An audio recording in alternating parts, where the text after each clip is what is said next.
مثنوی معنوی پیر روم،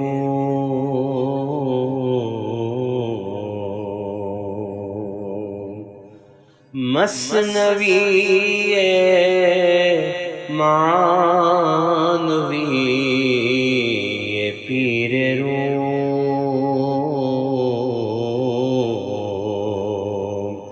ہست گنج راز عرفان و علوم۔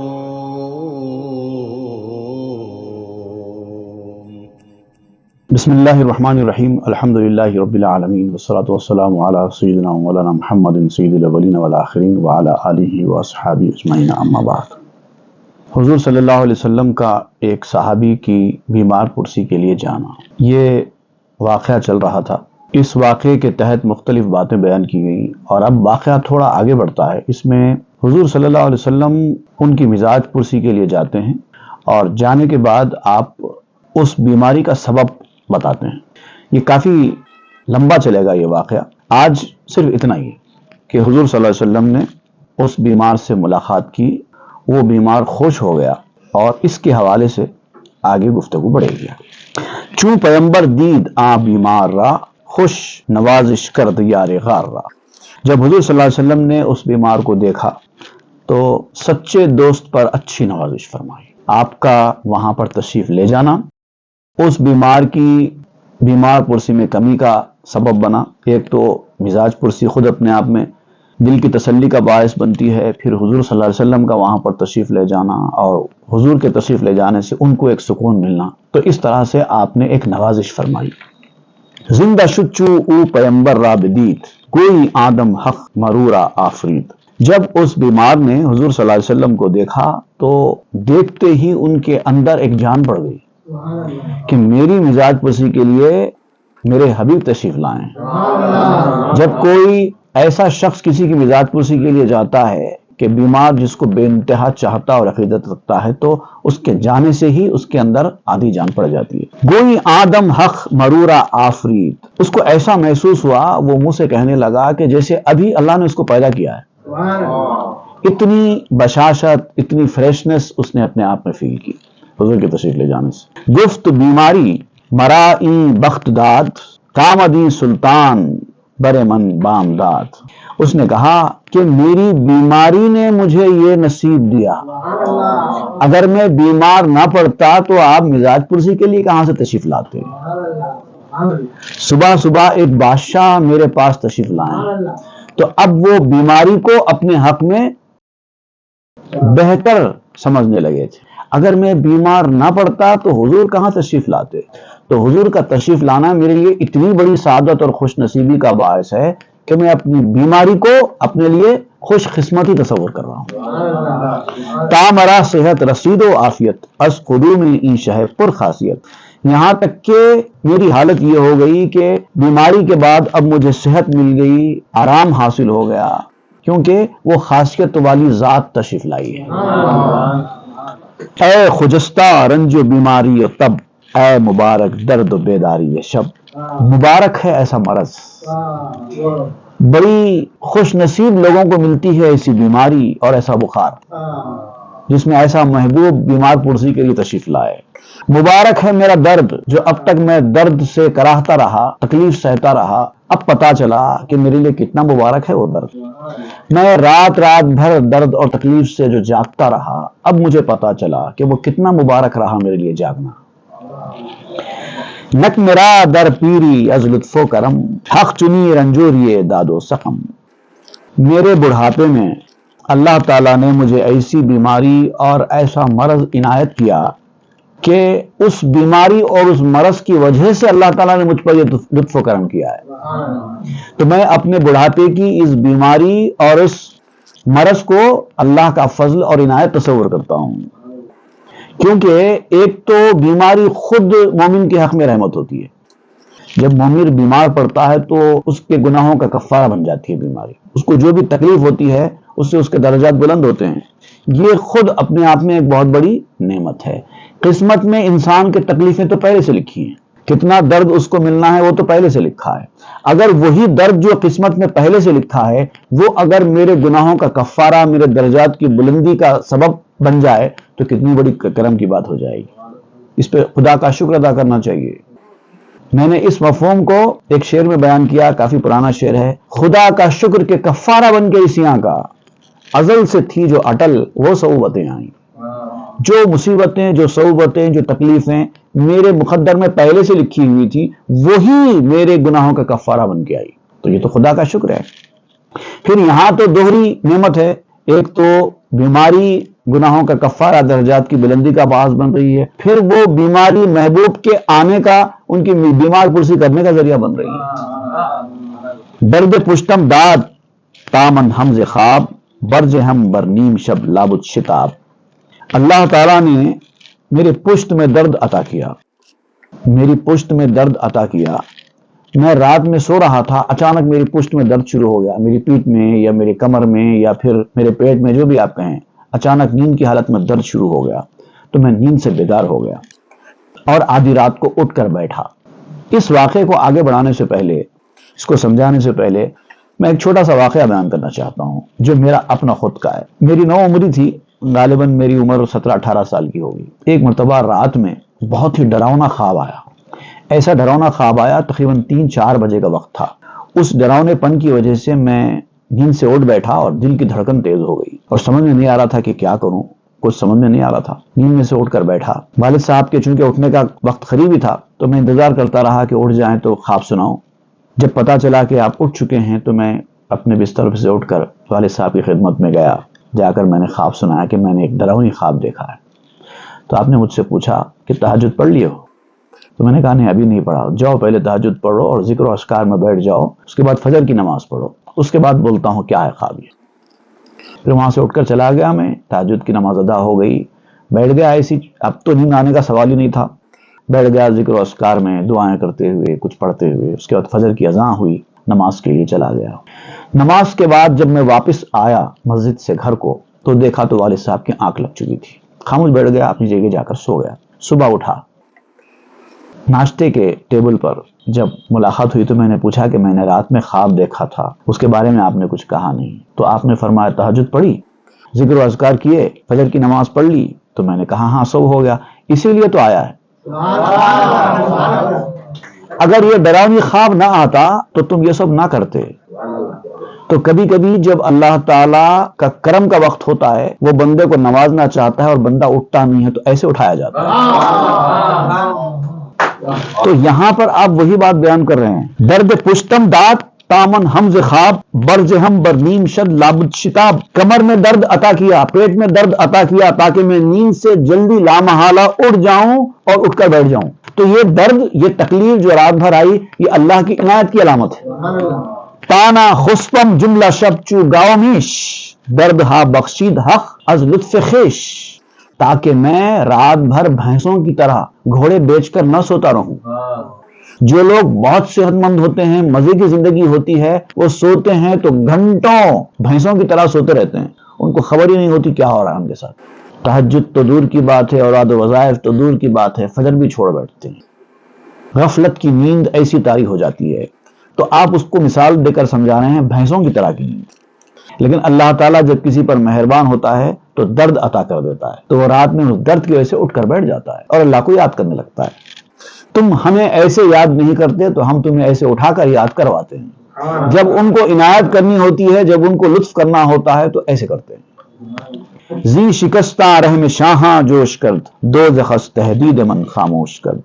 یہ جو میری شکستگی ہوئی ہے، میرا دل ٹوٹ گیا ہے اس تکلیف کی وجہ سے، اس کو بنیاد بنا کر اللہ تعالیٰ کا رحم جوش میں آتا ہے. دیکھیے اللہ تعالیٰ کے کرم کے لیے ایک تو یہ چاہیے کہ بندہ خود کچھ ایسا کرے زندگی میں کہ اللہ کو خوش کرے اور اللہ تعالیٰ کا کرم جوش میں آ جائے. جب بندہ وہ نہیں کرتا، اللہ تعالیٰ مہلت دیتا ہے تب بھی وہ نہیں کرتا، اور اللہ تعالیٰ چاہتا ہے کہ اس پر کرم کرے تو اس کو تکلیف دے دیتا ہے، ایسے نہیں تو ایسے صحیح. تو اسی تکلیف کی وجہ سے، اسی شکستگی کی وجہ سے اس کا رحم جوش میں آ گیا، اور یہ جو جوش آیا اس کے رحم کو، تو اس نے دوزخ کو میرے ڈرانے سے چپ کرا دیا. دوزخ مجھے ڈرا رہی تھی لیکن دوزخ کو چپ کرا دیا کہ میں نے اس کو تکلیف دے دی ہے, اب تو خاموش بیٹھ جا, تو کیوں ڈراتی ہے؟ اس نے مجھ سے غفلت کی, میں نے اس کو تکلیف دے کے اپنی طرف متوجہ کر لیا. اے دوزخ اب تیرا کام نہیں ہے اس کو ڈرانے کا. رنج گنج آمد کہ رحمت ہا درست, مغز تازہ شد جو بخراشید پوست.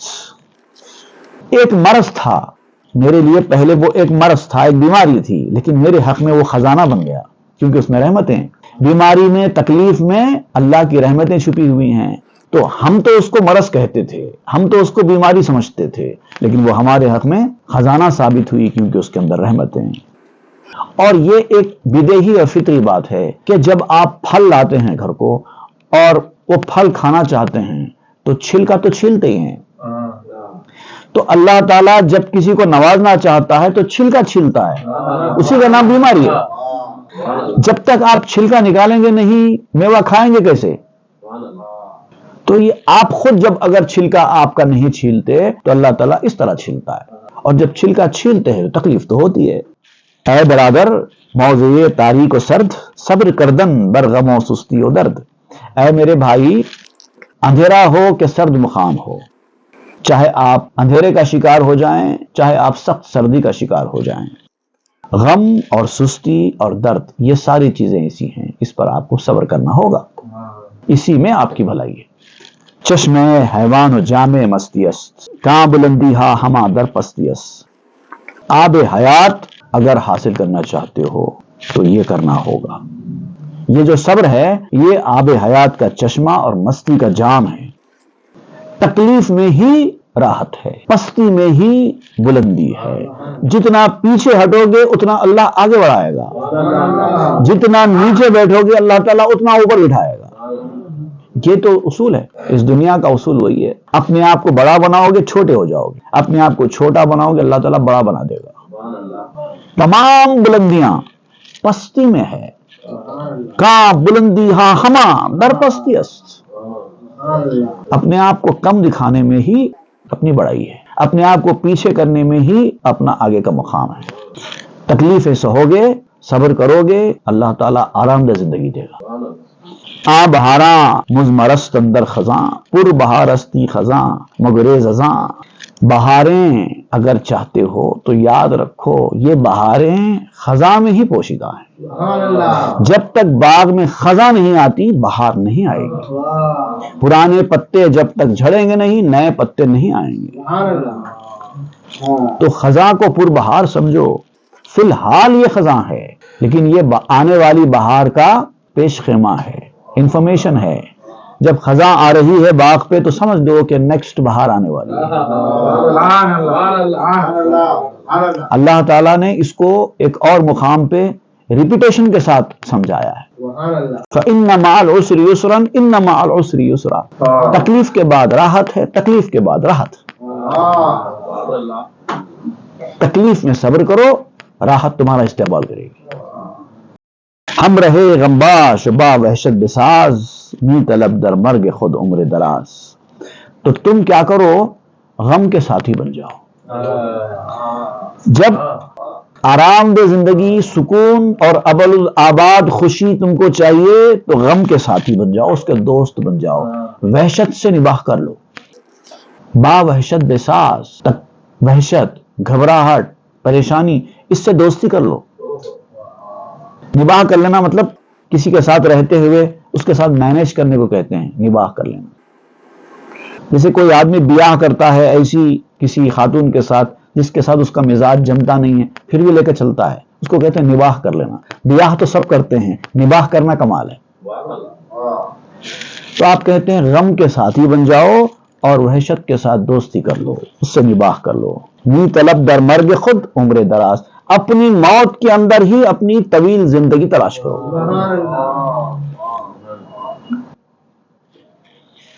آنچ گوید نفس تو کہیں جا بدست, مشنوش چون کار او زدام دست.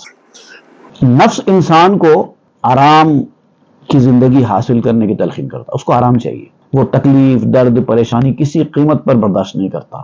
وہ چاہتا ہے کہ بس چاہے کچھ ہو جائے, بس مجھے سکون چاہیے، آرام چاہیے اور میری خواہشات کی تکمیل کراؤ، یہ کہتا رہتا ہے۔ لیکن آپ فرماتے ہیں کہ یاد رکھو نفس کے ہر مشورے میں برائی ہے، اس کی ہر بات تمہارے لیے نقصان دہ ہے، اس کی مت سنو، مشنوش اس کی مت سنو، چوں کارے وہ ضد آمد است، کیونکہ اس کا کام ہی ضد والا ہوتا ہے، بالعکس ہوتا ہے۔ نفس کبھی آپ کو اچھائی کی طرف نہیں لاتا، وہ ہمیشہ برائی کی طرف کھینچتا ہے، اور اللہ تعالیٰ نے بھی کھلے الفاظ میں یہ بتایا ہے انسانوں کو کہ یاد رکھو نفس صرف برائی کی طرف کھینچتا ہے۔ ان النفس لامارۃ بالسوء الا ما رحم ربی، نفس تو برائیوں کی طرف ہی کھینچتا ہے سوائے اس کے کہ جس پر اللہ رحم کر دے۔ بس تو خلافش کن کہ اس پیغمبراں این چنی آمد وصیت در جہاں، تو ہمیشہ نفس کے خلاف کیا کر۔ جب تجھے پتا چل گیا ہے کہ نفس صرف برائیوں کی طرف کھینچتا ہے اور تجھے اچھائی کرنی ہے، تو جو نفس کہہ رہا ہے اس کا الٹا کر۔ اور پیغمبروں کی جانب سے بھی اسی طرح کی وصیت آئی ہے دنیا میں، ہر پیغمبر نے یہی کہا، نفس کے خلاف کرو، نفس کے خلاف کرو۔ امام بوصیری رحمۃ اللہ علیہ صاحب قصیدہ البردہ، آپ نے بھی اپنے قصیدے میں یہ بات فرمائی ہے، وخالف النفس والشیطان واعصہما وانہما محضاک النصح فاتہم، نفس کی اور شیطان کی ہمیشہ مخالفت کرتے رہو اور ان کی نافرمانی کرو، جب بھی وہ تم کو کوئی نصیحت کریں ایسا کرو، اس کا الٹا کرو، اگر وہ اچھائی کا حکم دے تو برا کرو، اگر وہ برائی کا حکم دے تو اچھا کرو۔ بظاہر اگر تم کو یہ لگتا ہے کہ نفس تمہارا، شیطان تمہارا کوئی اچھائی کا حکم کر رہا ہے تو سمجھ لو کہ یہ اچھائی نہیں ہو سکتی، کیونکہ وہ اچھائی کا حکم دیتے ہی نہیں ہیں۔ تو خلافش کن، ان کے خلاف کرو کہ اس پیغمبراں این چنی آمد وصیت در جہاں، یہی وصیت آئی ہے انبیاء کی طرف سے۔ مشورت درکار ہا واجب شود تا پشیمانی در آخر کم بود۔ ہاں یہ صحیح ہے کہ بعض معاملات میں مشورہ کرنا پڑتا ہے، مشورہ ضروری ہے تاکہ کسی بھی چیز کا جو انجام ہے وہ شرمندگی کا باعث نہ بنے۔ جو لوگ مشورہ کیے بغیر اپنے دنیاوی کام انجام دیتے ہیں وہ بعد میں پچھتاتے ہیں، شرمندگی ہوتی ہے ان کو۔ حدیث شریف میں بھی اس بات کی تاکید کی گئی ہے کہ کوئی بھی کام بغیر مشورے کے مت کیا کرو۔ ایک حدیث شریف آتی ہے جو امام طبرانی نے معجم کبیر اور معجم صغیر دونوں میں روایت کی ہے، ما خاب من استخار ولا ندم من استشار، اس کا کام خراب نہیں ہوا جس نے استخارہ کر لیا، اور وہ شرمندہ نہیں ہوا جس نے استشارہ کر لیا، مشورہ کر لیا۔ تو حدیث میں خود آیا ہے مشورہ کرنے کی اہمیت، مشورہ ہر معاملے میں ضروری ہے، اور اگر مشورہ کرے بغیر کام کریں گے تو انجام کار پشیمانی، شرمندگی ہوگی۔ ہی لہا کردند بسیار انبیاء تاکہ گرداں شد بری سنگاسیا، نبیوں نے بھی بہت ساری تدبیریں کی ہیں اس طرح کی، فیصلے بڑے بڑے کیے تو مشوروں کے ساتھ کیے ہیں، بڑے بڑے انبیاء نے مشورے کیے ہیں، یہاں تک کہ حضور صلی اللہ علیہ وسلم کو بھی حکم دیا گیا ہے، فبما رحمت من اللہ لنت لهم ولو كنت فظا غلیظ القلب لانفضوا من حولك فاعف عنهم واستغفر لهم وشاورهم في الامر۔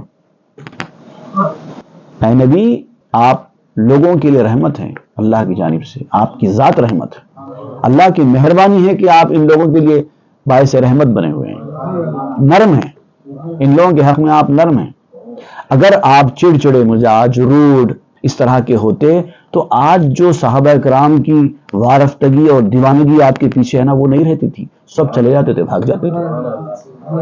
فاعف عنہم، تو آپ بھی کیا کیجئے، ان لوگوں کی غلطیوں پر ان کو معاف کرتے رہیے، ہوتی ہے غلطیاں ہوتی ہیں، ان کو آپ معاف کرتے رہیے، واستغفر لہم، اور ان کی طرف سے توبہ کرتے رہیے، سفارش کرتے رہیے، ہم سے بولتے رہیے کہ پروردگار اس بندے سے یہ غلطی ہو گئی تو معاف کر دے، آپ ہم سے کہتے رہیے، ہم معاف کرتے رہیے۔ وشاورہم فی الامر، اور بعض اہم معاملات جب آتے ہیں اجتماعی طور پر، کوئی ملی مسائل کچھ آتے ہیں یا کوئی ایسے معاملات آتے ہیں تو ان سب کو بلا کر آپ مشورہ بھی کیجئے، اجلاس منعقد کیجئے، ایک ایک کی رائے لیجئے۔ فَإِذَا عَزَمْتَ فَتَوَكَّلْ عَلَى اللَّهِ، اور جب آپ طے کر لیں، ایک فیصلے پر پہنچ جائیں تو اب بدلنا نہیں، اللہ پہ بھروسہ کریے اور آگے نکل جائیے۔ تو اسی لیے طریقہ کار کیا ہے، پہلے مشاورت کرو، سب سے پوچھو، سب کی رائے لو، لیکن جب ایک بار فیصلہ کر لو تو اب مشورے کا دروازہ بند ہو گیا، اب فیصلے کی گھڑی آ گئی، فیصلہ ہو گیا، اب نہیں بدلا جا سکتا، یہ تعلیم دی گئی ہے۔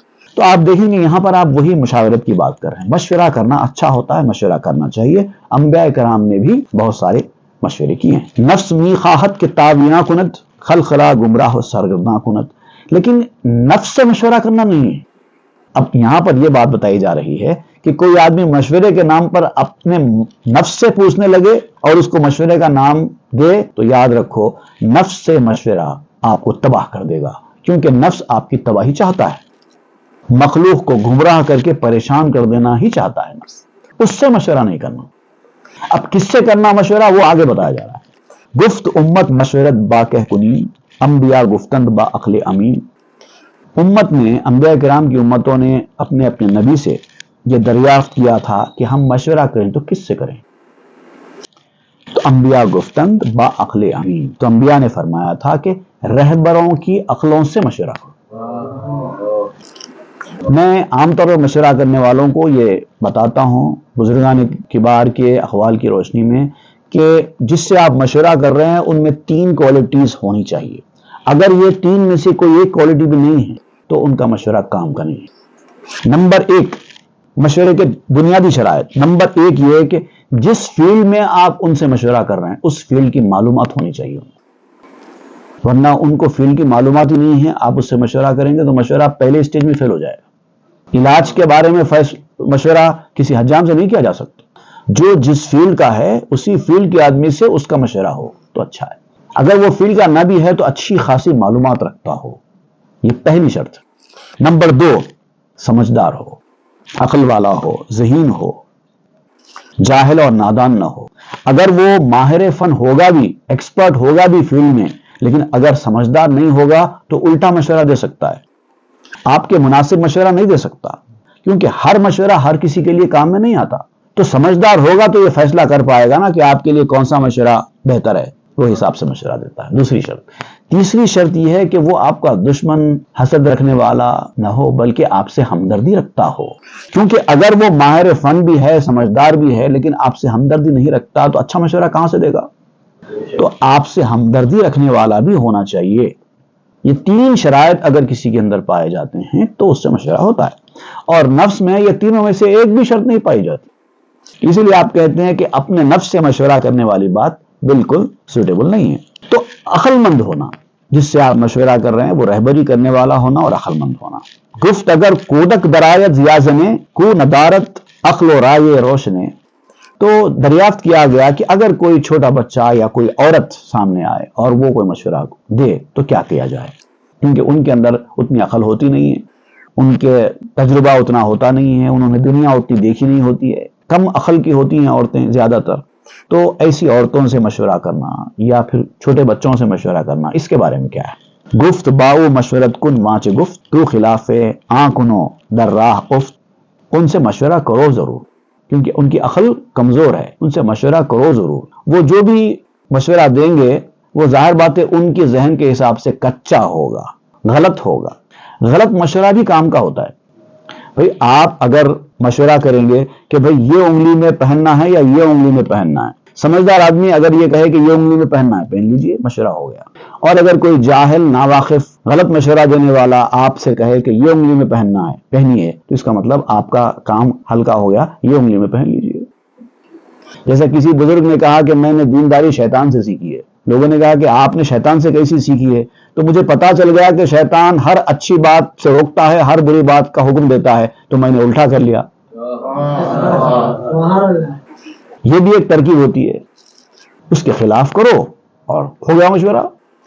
نفس خدرا زن شناس زن بتر، زاں کے زن جزویست نفسست کل شر۔ اسی طریقے سے اپنے نفس کو اس کم عقل عورت کی طرح سمجھو، اگر وہ مشورہ دے تو جیسے کم عقل عورت کا مشورہ آپ قبول نہیں کرتے، ویسے نفس کا مشورہ بھی قبول مت کرو، بلکہ عورت سے بھی بدتر ہے نفس۔ کیوں؟ کیونکہ ساری عورتیں کم عقل نہیں ہوتی، ساری عورتوں کے سارے مشورے خراب نہیں ہوتے، اچھی عورتیں بھی ہوتی ہیں، سمجھدار عورتیں بھی ہوتی ہیں، عقل مند عورتیں بھی ہوتی ہیں۔ نفس کا معاملہ اس سے بھی بدتر ہے، کیونکہ وہاں پر سمجھداری اور اچھے مشورے کا کوئی تصور ہی نہیں۔ کیونکہ عورت جز ہے اور نفس پورا شر ہے. عورت کا جو شر ہے وہ جز ہے، زیادہ تر عورتوں میں ہوتا ہے، سب عورتوں میں نہیں ہوتا. اچھی عورتیں، نیک عورتیں، سمجھدار عورتیں بھی ہوتی ہیں. نفس کا معاملہ بالکل ایسا نہیں ہے، مکمل شر ہے. اسی لیے عورت کو جزو شر کہا گیا، نفس کو کل شر کہا گیا. مشورت با نفس خود گر نی کنی ہر شگویت کن خلاف آدمی. اگر تو اپنے نفس سے مشورہ بھی کرے تو ضرور کر، لیکن خلاف عمل کر. یہ ہو سکتا ہے آپ اپنی نفس سے مشورہ کرو، نفس جو مشورہ دیتا ہے اس کا الٹا کرو. لیکن پہچانے کا کون کہ جو بات آپ کے دل میں آ رہی ہے وہ نفس کا مشورہ ہے یا الہام ربانی ہے؟ اگر الہام ربانی ہوگا اور اس کے خلاف آپ کریں گے تو آپ کا نقصان ہوگا. یہ بھی ایک بڑا مسئلہ ہے، مگر آپ اس کو سمجھائیں گے کہ ایسی حالت میں کیا کرنا چاہیے. فی الحال آپ یہ بتا رہے ہیں کہ مخالفت نفس کی کرنی ہے ہر حالت میں. گر نماز و روزہ نی فرمایدت نفس مکارست مکر زائدت.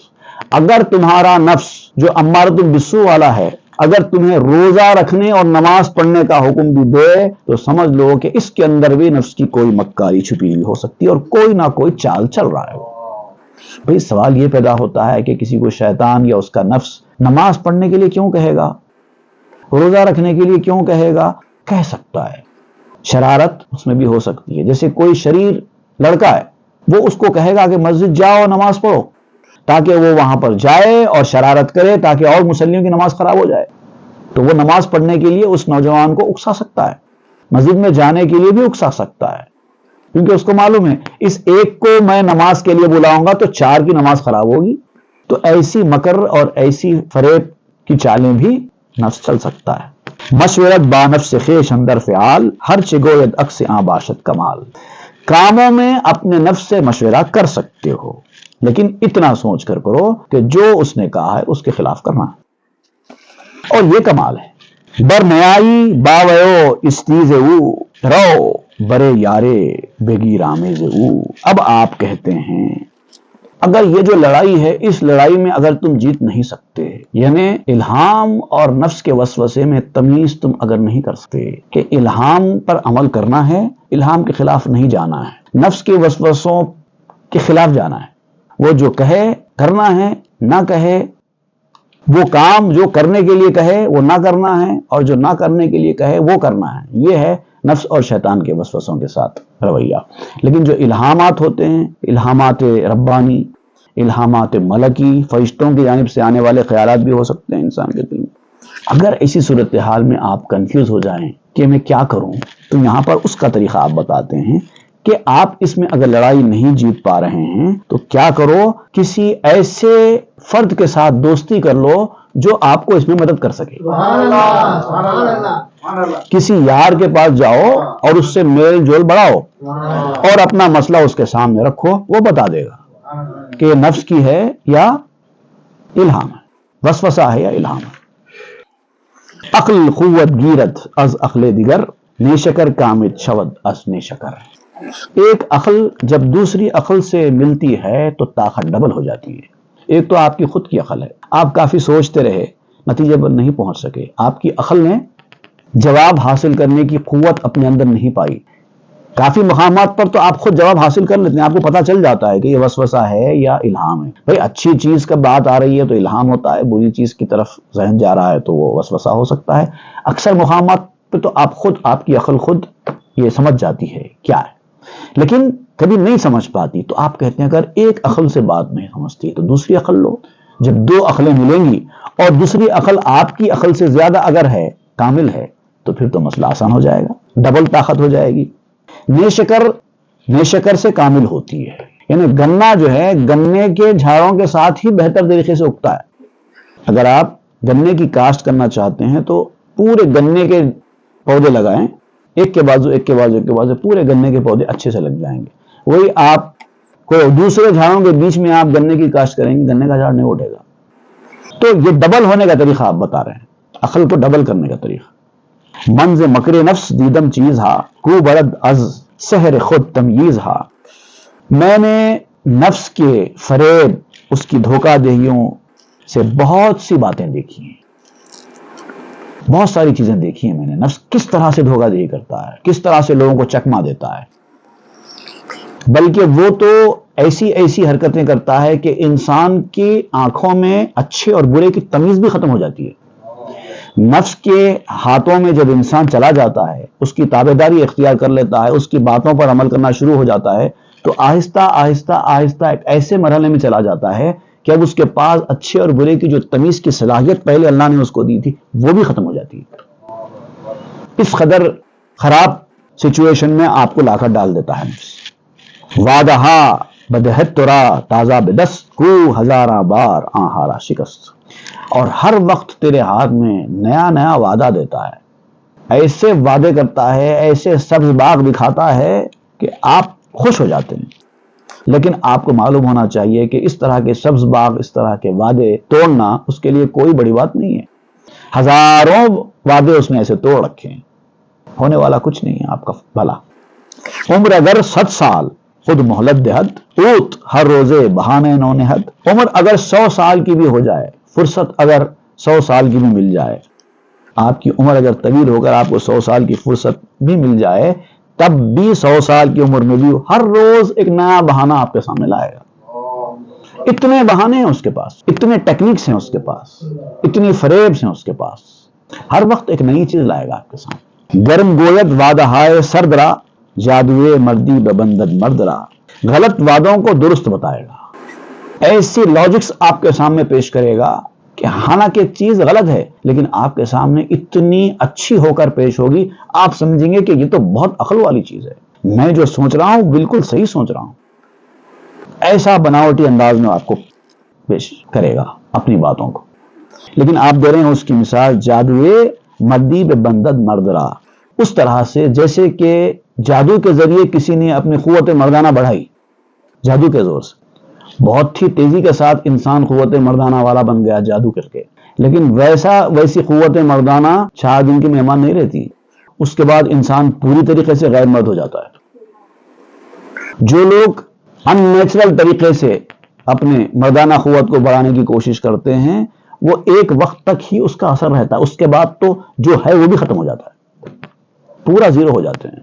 وہ حال کرتا ہے نفس، ابتدا میں تو آپ کو بڑا اچھا سبز باغ دکھاتا ہے، اور ابتدا میں تو آپ کو ایسا لگتا ہے کہ مجھے تو بہت فائدہ ہو رہا ہے، لیکن بعد میں جو پہلے تھا وہ بھی ختم ہو جاتا ہے۔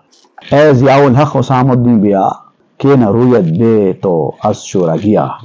اے ضیاء الحق حسام الدین آ جاؤ کہ تیرے اس بنجر زمین میں گھاس اگر نہیں اگتی ہے تو اس کی وجہ کیا ہے یہ جانو۔ یہاں پر آپ ضیاء الحق حسام الدین کا ذکر کرتے ہوئے سننے والوں سے خطاب کر رہے ہیں۔ اگر آپ کی کھیتی میں، اگر آپ کی زمین پر کھیتی نہیں ہوتی ہے تو آؤ، اس کے بھی طریقے ہیں، اس کو بھی درست کیا جا سکتا ہے۔ اب اس کے بعد آپ یہاں پر نفس کی مکاریوں کا ذکر فرما رہے ہیں کہ نفس کیا چیز ہے اور کیوں انسان کے اوپر مسلط کیا گیا ہے، یہ جاننا بے حد ضروری ہے۔ اگر آپ کو نفس سے مقابلہ کرنا ہے تو پہلے اس کی حقیقت کو جاننا ہوگا، اس کو پیدا کرنے کے پیچھے کیا حکمت ہے اس کو جاننا ہوگا، پھر اس سے کیسا مقابلہ کیا جا سکتا ہے ان طریقوں کو جاننا ہوگا۔ انشاءاللہ وہ ہم آئندہ کے درس میں پڑھیں گے۔ وصلی اللہ تعالی علی خیر خلق سیدنا محمد وآلہ واصحابہ اجمعین والحمد للہ رب العالمین۔ مثنوی معنوی پیر روم،